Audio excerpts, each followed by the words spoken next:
In this day and age, people make light of being chained to their desk. Working 80-hour weeks is a badge of courage. But what many of us don't acknowledge or want to talk about is the fact that overachieving may do more harm than good. Burning the midnight oil means burning the candle at both ends. Being addicted to our jobs can lead to other addictions. It can lead to burnout, family problems, and for what? Today we are joined by Dr. Bryan Robinson, author of Chained to the Desk in a Hybrid World.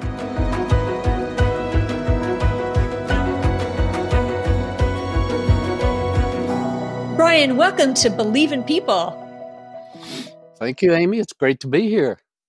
Well, we're thrilled that you're here. Bryan, being a psychotherapist, you're an expert in work addiction recovery and writing extensively on work-life balance with your most recent book coming out soon, Chained to the Desk in a Hybrid World. What have your findings uncovered? Well, I can't tell you what the findings have uncovered in the whole book, but in terms of the hybrid piece, we're not ever going back. It's hybrid is the way of the future, and that's pretty unanimous among most experts. And what that means is if someone is not working in an office and they're working at home, they have their personal life and their professional life under the same roof. And there's an advantage and disadvantage. Well, there are advantages and disadvantages. One of the advantages is you have more flexibility in your day. If you want to take a kid to the doctor, or if you want to go to the gym and work out and then come back and do your work, you can. But the problem is you lose your boundaries. So there's chocolate cake in the fridge. There's laundry that needs to be done. The vacuuming maybe needs to be done. Your dog needs to be walked. So the key about hybrid work is, as we know, the research shows that people are much more productive and more engaged. But you've got to have boundaries. You've got to have some kind of plan.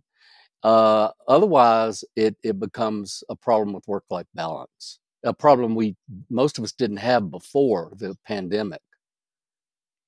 I was going to work-life balance, but we didn't have the problem with the hybrid issue before. I was just going to say that so many people that I speak with say that they get so much more done in terms of work when they are at home. But what are you saying? People are getting more done. They're more productive, but at the expense of what? At the expense of their own lives, their own freedoms. Right, because what's happening, not only are they getting more done, they're getting too much done because they're burning the midnight oil. And the burnout rate has skyrocketed as a result. That's one of the reasons the boundaries are so important. I always tell folks, pretend your office is 5 miles across town and go there only when you're going to be working. If you can. Now, everybody doesn't have a separate room for an office. Some people have to find a place where out of the flow of the traffic, but it's really the same thing we've been dealing with, and I've written other books about work addiction. Workaholics do not have boundaries. They work day and night, weekends, holidays, and I'm a prime example of that. I consider myself in recovery, and I used to not have boundaries at all. And I can tell you a few stories about that if you want. I'm going to leave that up to you, but the first step is knowing you need to have boundaries and time for self-care. Yeah. And actually, thank you, Bryan. To that point, I'd love to hear a few stories because it really helps define how do you define yourself as a workaholic? Because some people don't identify with that, and yet they are. Love to hear that. That's right. And a lot of people don't even believe there's any such thing. I've had colleagues that say that's just a pop term. There's no real such thing as workaholism. So to prove them wrong, when I was a professor at the University of North Carolina, I set out, because we had to publish or perish, but I just happened to be someone who loves to write. So I did the first study on children of workaholics and ended up being on 2020 because nobody had ever even looked at it before, because what's the problem if you're working? I mean, that's a good thing. And we know that children of workaholics have higher anxiety, They have what we call an external locus of control, which means they're more chameleons, and they're willing to turn themselves into a pretzel for someone else. And they have greater depression. I also did the first study on marriage and the effects of workaholism on marriage. Can you believe that? This was 2024. No one had ever done any studies looking at the problems of workaholism because it had been so extolled. And what we know, the divorce rate's 40% higher. People who live with a workaholic, a spouse or partner, have more marital conflict and discord, and are obviously at more risk for divorce than those who don't. So I did those studies, and also at the same time, while I was doing these studies, was going on vacation with my family and friends, and we would get a big house, and they would say, let's go walk on the beach. And I would pretend I was going to rest and yawn, and they would go, and I would watch. This is going to sound really sick because it was, and it does to me now. Once they were out of sight, I would pull out my project. I had to bootleg it anyway because my spouse refused to allow me to take work. But I was so desperate, I took it where I'd hidden it, pulled out a makeshift board as a desk, and feverishly worked on whatever the university project was or the publication in order to get it done. And then when I heard them coming back, I immediately put it away and lay down on the bed and pretend I'd been sleeping. Mm-hmm. Is there, this is a two-pronged question. Is this unique to us in North America? Is it more prevalent here? And the second prong, do we do it out of fear? Do we do it out of fear of losing our jobs, losing our livelihood, losing our lifestyle? It's not unique to us. I would say that just based on the way our culture is in North America, we tend to have more work addiction historically, but that's changing. It's happening now all over the world. The Japanese have a term for death from overwork because work addiction kills. Overworking kills. It's that simple. It creates health problems and it kills. We don't have that language in our vernacular, and I think there's a reason for it because I don't want to get into the politics of it, but the Japanese do, and they call it karoshi, and it's from the throngs of mostly men. It's starting to be more women who die at their desk in their 40s from working morning till night. They're called 7-Eleven husbands in Japan. We're starting to see that trend now all over the world, where people are having more, not only physical problems, but also psychological problems from overworking. To get to your next question, out of, yes, sometimes fear of the job, Kevin, or fear of not being able to stay employed, but it goes a little deeper than that. And I've been doing this research for 20 years, empirically and clinically and anecdotally. And what I have found in the case studies is most true workaholics have a history of what we call parentification. And I know I did or do. Parentification is when you're a kid and you are catapulted into the adult world without the emotional construction. And when that happens, there's something called GIA. It's global high intensity activation that hits us, and we don't have the emotional scaffolding to deal with it. We don't even know what's going on, but it creates anxiety. Many workaholics have anxiety, and when you're working, and this is true of me, when I was working, the anxiety, the work assuaged my anxiety.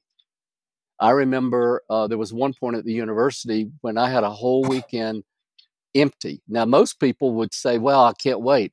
I was terrified. Now, this has been 20 years ago.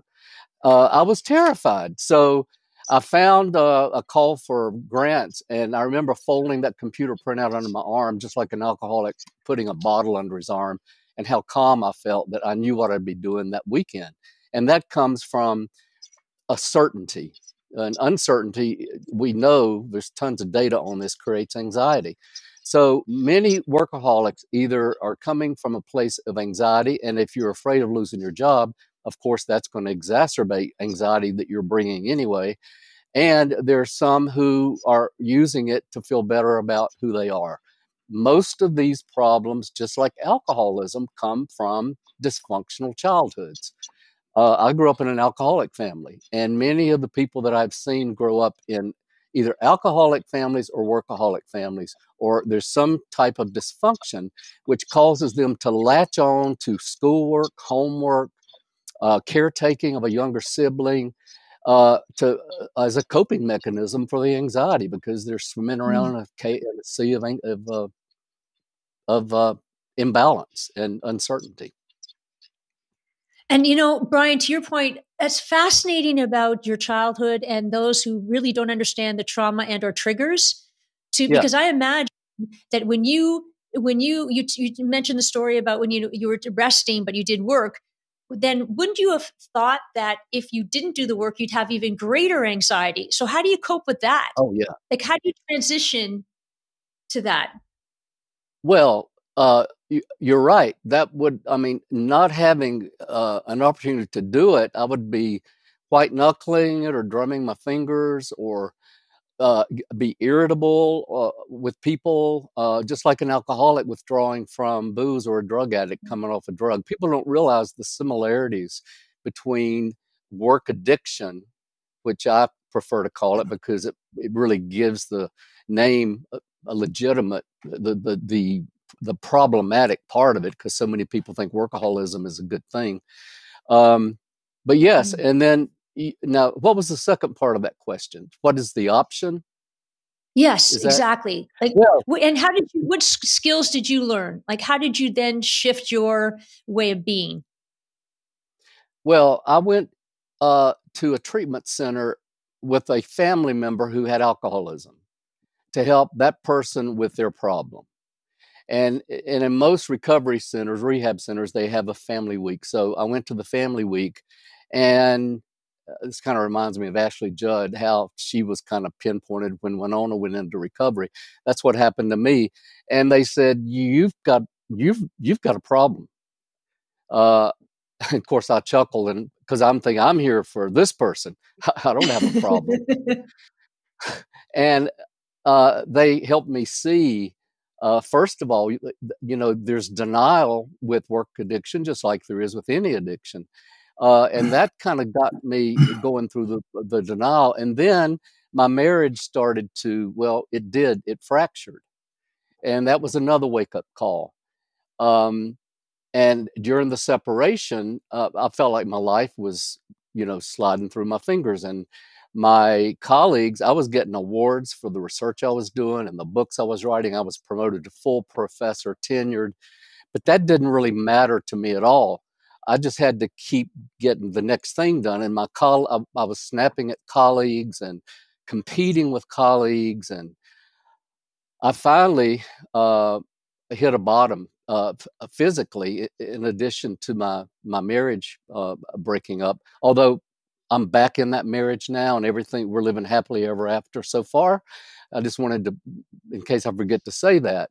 But it's hitting a bottom that wakes us up sometimes when we have an addiction. And I went into therapy. I started a Workaholics Anonymous group for the 12 steps, just like Alcoholics Anonymous. I started, the thing that really put me on a different course of action. I got to tell you this story because it changed my life. When I was teaching at the university about this time, we had 10 Tibetan monks come to perform on the campus. And I had started reading just a little bit about Buddhism. I didn't really understand it. But during their performance, or right before their performance, a group of religious fundamentalists assembled outside the auditorium with signs saying that Buddhists worship idols and they're the devil's work. And I was furious. It just infuriated me that our visitors would be treated that way. So, but guess what they did? They held the show, these 10 monks, with smiles on their faces, They walked outside, joined hands with the demonstrators, and at that point they were singing Jesus Loves Me, and they sang Jesus Loves Me with them, and they disbanded. It blew me away, and I remember thinking, I want what they've got. Remember the movie When Harry Met Sally? And he talks about the woman in the room who is feigning the It's a bit orgasm. of a I want what she's having. bit of a stretch there, Bryan, with the comparison, but I get you there. Well, actually there is a comparison. There's something I call the C spot that I'd like to talk about. And a lot of people will say, that sounds a little bit like the G spot. And actually, they're not wrong, but the C spot is a psychological state of being, which I have discovered in my own personal journey. And when we're in that place, and that's kind of where the monks were, and it's where I wanted to be, and I am able to be there more often now, and that's why I'm not driven by it, I'm drawn by it, which is a different.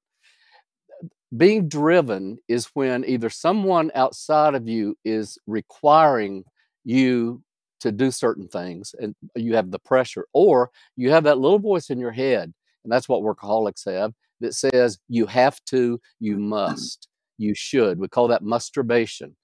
And that's a clinical term, believe it or not. And we call that shouldy thinking. And we use those terms because once clients hear them, they'll always be aware when they're doing it. So I forgot where I was going, but I forgot the C question. spot. Sorry. Oh, the C spot, of course. I need to get back in my C spot. When you're in your C spot, you're clear, you're confident, you're calm, you're creative, you are compassionate and courageous and curious and connected to people.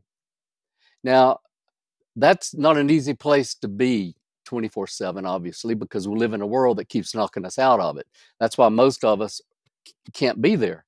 But that's what I aspire to be, not perfect, but to live more from my center, that C place, than from what we call parts. Dick Schwartz, who founded Internal Family Systems Therapy, talks about parts that blend with us or take over. Like my anger, whenever I watched these demonstrators treat these beautiful people the way they did, the anger is my part, and that eclipses who I really am, and eclipses my compassion and my love. But it didn't for them. They just were not at all reactive to the demonstrators, and that's still my goal. I'll never reach that goal, but it's something that I aspire to, and I try to live that in my life, and that really puts work in a different perspective for me. Let me ask you about, Amy. Amy and I both come from Toronto. Yeah. There's a saying in Toronto where a lot of people say to themselves, you've heard of "Thank God it's Friday," obviously. Well, people in Toronto apparently say, "Thank God it's Monday." And my question to you would be, does workaholism actually help with your productivity? Well, that's a hard question to answer, but let me tell you what I know. In a way, it can make you productive, but because you're working a lot. But in a way, it undermines your ability to produce. There's some research that's been done at Rutgers showing that workaholics are often those in the workplace who create a crisis, and they are crisis oriented normally. And then they're the ones that put out the crisis. But when you really look underneath, they created it to begin with. And workaholic, if you've been That's so true. Yeah.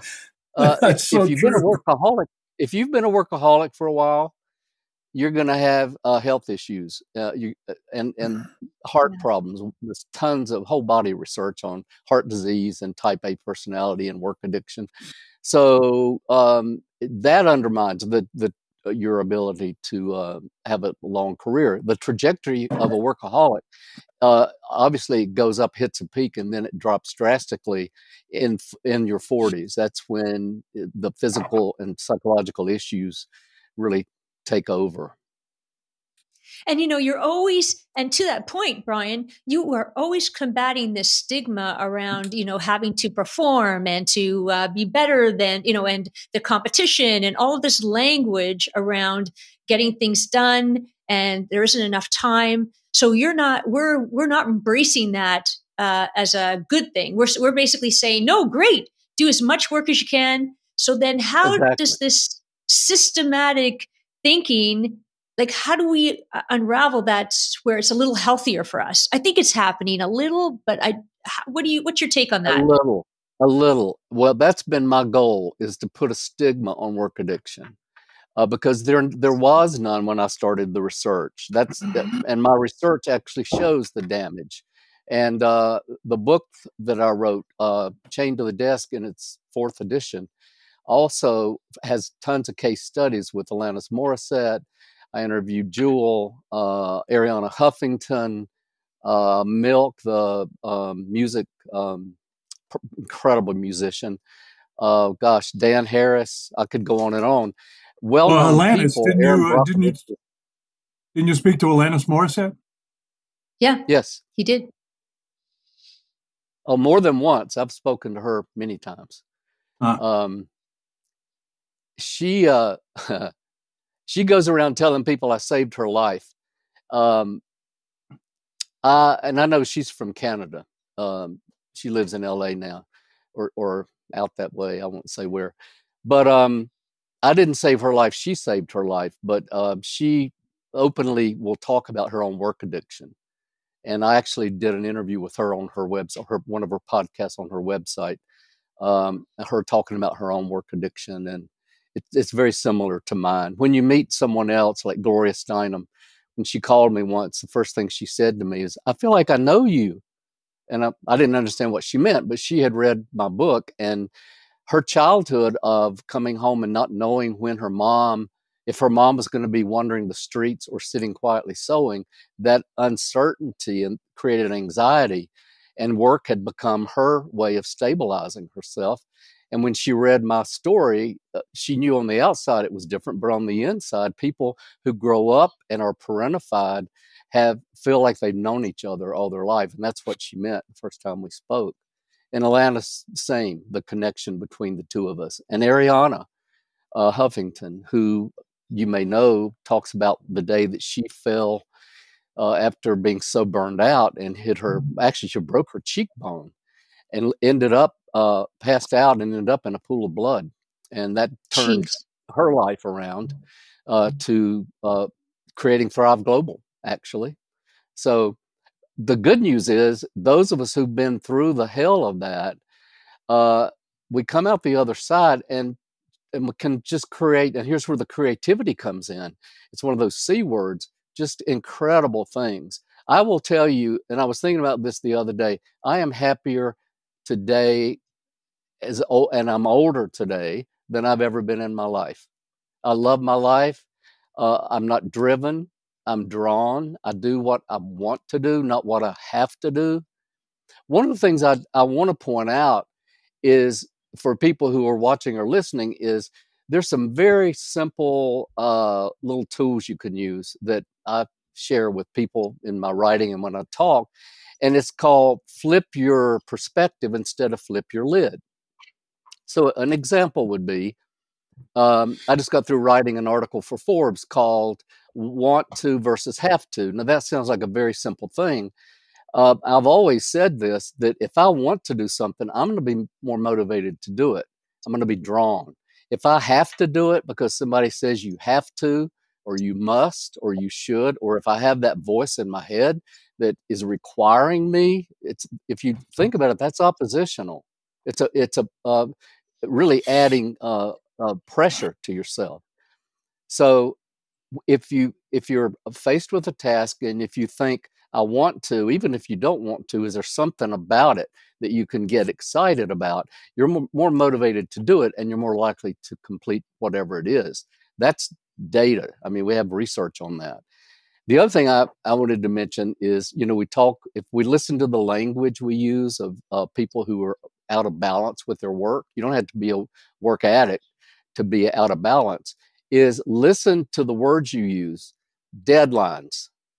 What if we use lifelines? A lifeline would be, sure, I've got this date that I have to have this done, but on the way to that, I'm going to take care of myself. And that's where mindfulness comes in. Mindfulness as you're walking from the parking deck into your office, mindfulness as you're going to the printer. And what that means is you can do boxed breathing.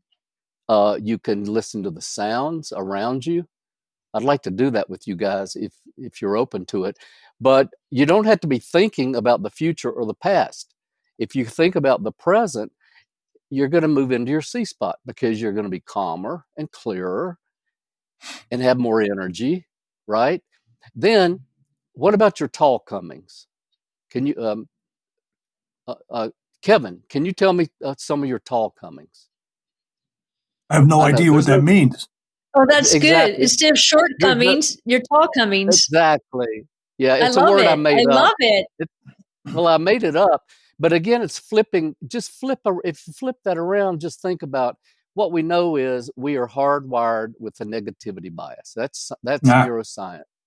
We're hardwired for it. So we positivity has a shorter shelf life. So if I know that my brain, like everybody's brain, tends to fall on more the negative, then I can start to think about, okay, now I can tell you my shortcomings in a heartbeat, one after another, but what are my tall comings, right? And then people will pause when I ask them to do this, and they have to think for a little bit. That's an example of our internal system and how we have been conditioned to think about who we are in the world. If we start to practice really thinking about what are my tall comings, throw modesty out the window. I'm smart, I'm capable, I'm creative, I'm compassionate, I'm funny, people like to be with me. Whatever they are, you start to see yourself in a more balanced way, and you start to live more from your C spot. So if you see yourself in a more balanced way, you're going to live your life in a more balanced way. This is what work-life balance is really about. It's not about playing more or, getting a hobby. I won't say what that is. That's elementary. It doesn't really even match what the science is saying today. Work-life balance is about gas and brakes. You got to have gas to get out of the driveway, but if you have the brakes on, you can't get out of the driveway. So you need both at the same time. The gas is the sympathetic nervous system. That's what helps us get things done. Brakes is the parasympathetic nervous system, and that's the rest and digest response. We got to have both, and if you don't have both, you're not going to live a life. Your external life will manifest the way your internal system is designed or the way it's configured, but you can unconfigure that. Another thing I talk about is a to-be list instead of a to-do list. Well, it's okay to have a to-do list, but have a to-be list alongside of it. And again, most people go blank. An example of that, I live in the mountains, the Blue Ridge Mountains, and I have an incredible view in front of me. I watch the sunsets every night this time of year. They're stunning. And there was a John Muir, the poet, once said, "I'm in the mountains and the mountains are in me." And every time I sit and I watch, I feel that, I feel it inside. I feel my C spot, and that's calming, and it's exciting. It's the research at Berkeley, they call these awe moments, AWE. Everybody should be having awe moments once in a while. Good point. So true. Just before we close off, every week, I was going to say something about millennials there because everyone's complaining about millennials and the fact that they want to have their own space and all these things, which perhaps gives us hope for the future, which perhaps leads me into the question we ask our guest every week, and that is, why do you, Bryan, believe in people? I think it's our relationships, our connections. That's another one of those C words that makes life meaningful. And I think when we're isolated or disconnected, it increases our mental health issues, whether we already have anxiety or depression. Uh, for me, the connection with people is everything. I don't want to brag about myself. I don't want to sound like this is my ego speaking, because I don't think it is. I think it's my C spot. But my New Year's resolution was to do one kind thing a day for someone I know, but especially someone I don't know. Hmm. And it has been, I bought groceries for a woman in front of me the other day whom I thought might not, have the means that I have. And she started crying and shaking her head and couldn't believe it. And it wasn't that much money. And I told her, I said, "You're giving me more than I'm giving you, honestly." Um, I've done other things that are not financially based, some of which is just telling someone how brilliant they are or how much I've learned from them. So there are many ways to do it, but that invigorates me, that energizes me, and it gives me a sense of meaning and purpose in my own life. But it's that connection. And the connection comes from, for me at least, has come from my ability to understand I don't have to be living in that addictive place. I can live in this other place that I call the C spot, and I'm going to be happier, more productive, and be more connected to people and find more meaning and purpose in my life. And Bryan, to that point, you actually have brought that to us and our viewers and listeners today, because you've come with a very interesting and perspective that we can actually action. And I love that. We love the C spot and the fact that that's what work-life balance is really all about, because you've really defined it in a way that's so meaningful. So grateful. Thank you, Bryan. We could talk all day, and we'd love to next time to learn your exercise. But for now, thank you so much for your time. You're so welcome. Thank you. Thank you, Bryan. Kevin, thank you. It's great meeting you. Thanks. Well, of course, one of the C words that Bryan was talking about that perhaps we could all discover, and that is the word calm. And just talking to him was so calming, and seeing a new perspective, especially in the daily grind that so many people now live within their own households. A very beneficial conversation. I agree, Kevin. And one thing that really struck me was, rather than being driven towards something, be drawn to it. And there's kind of a calming, purposeful message in that. And if you want more and learn more about this, the great understanding of workaholism and recovery, and just where you are with your work-life balance, read Bryan's book, Chained to the Desk in a Hybrid World, and that will be released. And we hope you enjoy it. And if you've enjoyed this episode and want to learn more, experience more, and tap into the knowledge that we receive from guests, please subscribe to Believe in People. Thank you so much. Stay calm.